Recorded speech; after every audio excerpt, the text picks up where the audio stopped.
Marcus Rashford gaaffii Saudi Arabia irraa dhiyaateef dide. Waggoota darban taphataa murteessaa Manchester United kan ture Marcus Rashford jireenyi leenjisaa haaraa Ruben Amorim waliin itti hadhoofteetti.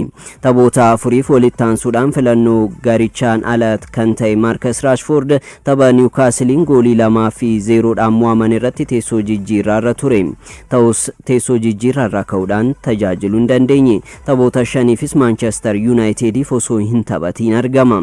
Taphattoota waqtii jijjiirraa majjii kanaan Manchester United gallakkisuuf eeggaman keessaa tokko kan ta'e Rashford kilaboota hedduu waliin maqaansaa dhahamaa jira.